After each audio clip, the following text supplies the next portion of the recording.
తెలంగాణలో అన్నదాతలకు ఇచ్చే పంట పెట్టుబడి సాయం రైతు భరోసా పథకం అమలుపై వ్యవసాయ శాఖ మంత్రి తుమ్మల నాగేశ్వరరావు కీలక అప్డేట్ ఇచ్చారు. రైతు రుణమాఫీ చేసిన తర్వాతే రైతు భరోసా పథాన్ని ప్రారంభిస్తామని తుమ్మల స్పష్టం చేశారు.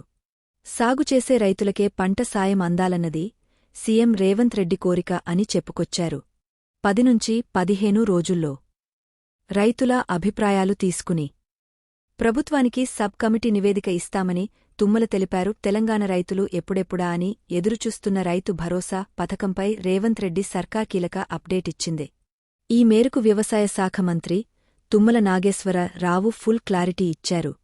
తెలంగాణలో సాగుచేసే అన్నదాతలకు మాత్రమే రైతు భరోసా ఇవ్వాలనేది సీఎం రేవంత్ రెడ్డి ఉద్దేశమని తుమ్మల నాగేశ్వరరావు చెప్పుకొచ్చారు.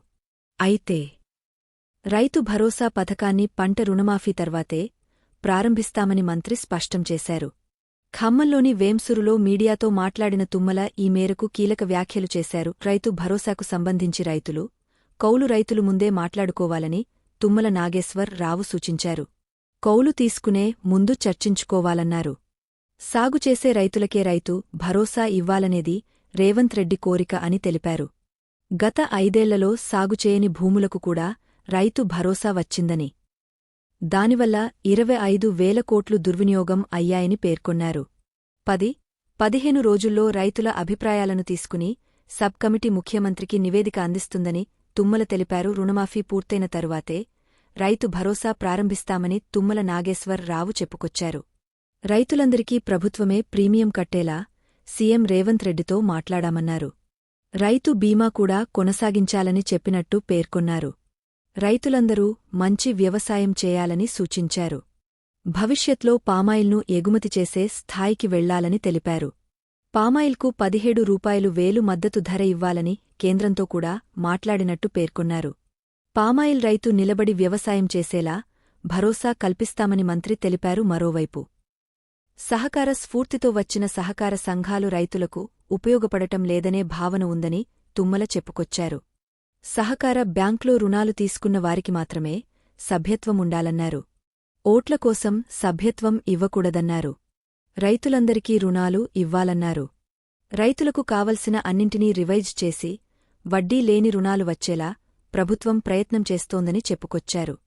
రాష్ట్ర ఆర్థిక పరిస్థితి బాగలేకపోయినా ఆగస్టు 15వ తేదీ లోపు 30,000 కోట్లు రుణమాఫీ చేయబోతున్నామన్నారు. తెలంగాణ ప్రభుత్వం రైతు భరోసా పథకం కింద పెట్టుబడి మద్దతును జమ చేసే తేదీలను ప్రకటించే ముందు సాగులో ఉన్న వ్యవసాయ భూమిని అంచనా వేసే అవకాశముంది. చిత్రం ప్రతినిధి ప్రయోజనం కోసం మాత్రమే ఉపయోగించబడుతుంది. రైతు భరోసా ప్రయోజనం అర్హులైన రైతులందరికీ చేరేలా తమ జిల్లాల్లో సాగులో ఉన్న భూమికి సంబంధించిన నివేదికలను సమర్పించాలని జిల్లా స్థాయిలోని వ్యవసాయ శాఖ అధికారులను ప్రభుత్వం కోరినట్లు తెలిసింది.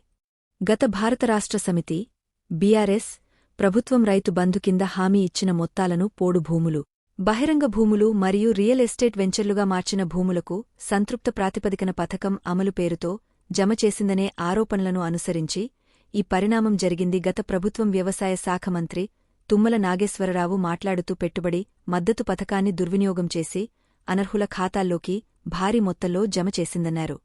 మంగళవారం రైతులతో వీడియో కాన్ఫరెన్స్లో మంత్రి మాట్లాడుతూ గత ప్రభుత్వం రైతుబంధు పేరుతో పెద్ద ఎత్తున ప్రజాధనాన్ని వృధా చేసిందని ఆరోపించారు. అందువల్ల కాంగ్రెస్ ప్రభుత్వం నిజమైన రైతులకు లబ్ధిని పరిమితం చేయాలని నిర్ణయించింది మరియు అర్హులైన రైతులెవరూ ఈ పథకం నుండి బయటపడకుండా చర్యలు తీసుకుంటోంది. అర్హులైన రైతులకు ప్రతి సంవత్సరం ఎకరాకు 15,000 రూపాయలు పెట్టుబడి సాయం అందించేందుకు రైతు భరోసాను సమర్థవంతంగా అమలు చేయడంపై రైతుల అభిప్రాయాలను సేకరించేందుకు ఉప ముఖ్యమంత్రి మల్లుభట్టి విక్రమార్క నేతృత్వంలో ప్రభుత్వం ఇటీవల మంత్రివర్గ ఉపసంఘాన్ని ఏర్పాటు చేసింది. జూలై 15లోగా ప్రభుత్వానికి నివేదిక సమర్పించడం కోసం రైతు బంధుపై రైతుల సూచనలను తీసుకుని క్యాబినెట్ ప్యానెల్ తన ఇంటరాక్షన్ను ప్రారంభించింది. ఈ కమిటీ భూముల విస్తీర్ణంపై సీలింగ్ విధించే అవకాశాల గురించి ఆరా తీస్తోంది మరియు పలువురు రైతులు 10 ఎకరాలను పరిమితిగా సూచించినట్లు తెలిసింది. రైతు భరోసా కింద మొత్తాలను క్రెడిట్ చేయడం కోసం చిన్న మరియు సన్నకారు రైతులు ఈ పథకం నుండి గరిష్ట ప్రయోజనం పొందేలా సీలింగ్ గురించి ఆలోచిస్తున్నారు. అయితే ఇది ఖజానాకు భారీ మొత్తాలను ఆదా చేయడం ద్వారా బాగా డబ్బున్న రైతులకు ప్రయోజనం లేకుండా చేస్తుంది. ఖరీఫ్ సీజన్ ఇప్పటికే ప్రారంభమైనందున రైతు భరోసా అమలుకు అవసరమైన నిధులను సేకరించేందుకు ఆర్థిక శాఖ అధికారులు వివిధ ఎంపికలను అన్వేషిస్తున్నారు. అయినప్పటికీ బహిరంగ మార్కెట్ రుణాలు కాకుండా ఇతర ప్రత్యామ్నాయాల గురించి అడిగినప్పుడు వారు పెదవి విప్పలేదు. నా పెదవులు మూసుకుపోయాయి. అవసరమైన వనరులను పెంచడం కోసం పరిశీలిస్తున్న రంగాల గురించి అడిగినప్పుడు ఒక సీనియర్ అధికారి ఎలా స్పందించారు?